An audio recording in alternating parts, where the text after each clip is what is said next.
আসসালামু আলাইকুম কৃষি ভাইয়েরা কেমন আছেন? আশা করি সকলে ভালো আছেন।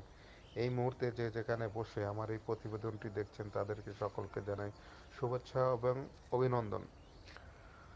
তো আজকে যে বিষয়টি আপনাদের সামনে নিয়ে হাজির হয়েছি সেটি হলো গম চাষ। অনেকেই যারা গম চাষ করেছেন বা জমিতে যাদের গমের বাইল বের হয়েছে তাদের কিছু করণীয় আছে যেগুলা করলে আপনার গমের ফলন ভালো হবে এবং দানাগুলো পুষ্ট হবে। গম চাষে যখন বাইল বের হয় তখন খুব গুরুত্বপূর্ণ একটা ধাপ থাকে। এই সময় সঠিক পরিচর্যা করলে দানা ও মোটা পুষ্ট হয় এবং পোকার আক্রমণও কম হবে যদি আপনারা সেটা খেয়াল করেন। গমের শীষ বের হলে আপনার সেচ ব্যবস্থাপনার দিকে খেয়াল করতে হবে। মানে শীষ বের হওয়ার সময় মাটি যেন হালকা আর্দ্রতা থাকে, অর্থাৎ কিছুটা হালকা হালকা ভিজা থাকে। জমি শুকিয়ে গেল কিনা সেদিকেও আপনারা খেয়াল করবেন। যদি জমিটা বেশি শুকিয়ে যায় চেষ্টা করবেন হালকা একটা সেচ দেওয়ার জন্য। হ্যাঁ, তবে সেচ দেওয়ার পরে খেয়াল করবেন যেন অনেক জায়গা দেখা যায় যে মাটি উঁচা নিচা থাকে, গর্ত থাকে, সেখানে পানি জমে থাকে। সেই পানিটা যদি জমে থাকে সেটা কিন্তু শিকড়টা পচে যাবে। তাহলে আপনার ওই পানিটা কি করবেন, বের করে দেওয়ার চেষ্টা করবেন। আবার এই সময় আপনার যদি এই ধরনের হালকা সেচ দেওয়ার প্রয়োজন বলে মনে হয় তখন এই সময় হালকা একটা পটাশ বা বোরন স্প্রে করলে আপনার দানা ভালো হয় এবং ভরাট হয় এবং পুষ্ট হয়। প্রয়োজন বোধে 1% ইউরিয়া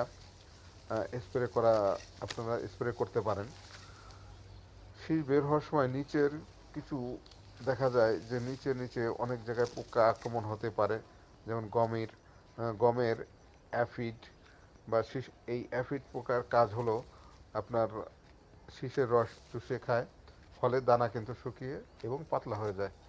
আপনার কাটুই পোকা, এই কাটুই পোকার কাজ হলো গমের শীষ কেটে দেওয়া, যেটা একেবারে গোড়া ভিতরে ঢুকে গিয়ে সেটা শীষ কেটে দেয়। এই ধরনের যদি কোনো পোকা থাকে তাহলে আপনারা সেদিকে খেয়াল করবেন। এগুলা সাধারণত শীষ ও পাতার ক্ষতি করে।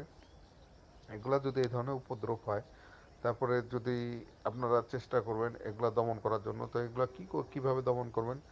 যদি দেখেন আক্রমণের ভাগ বেশি হয় তাহলে আপনারা কর্মকর্তার সাথে পরামর্শ করতে পারেন, অথবা এইগুলা আহ, আপনারা যদি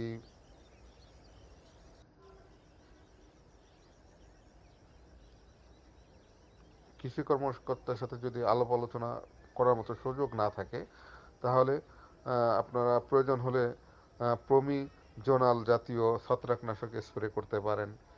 তো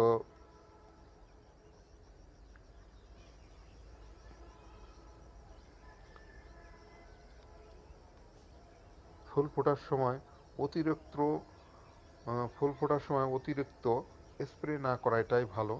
আর স্প্রেটা যদি আপনাকে করতে হয় তাহলে সকালে অথবা বিকালেও আপনারা করতে পারেন। আর ওষুধের ডোজটা ঠিক রাখবেন।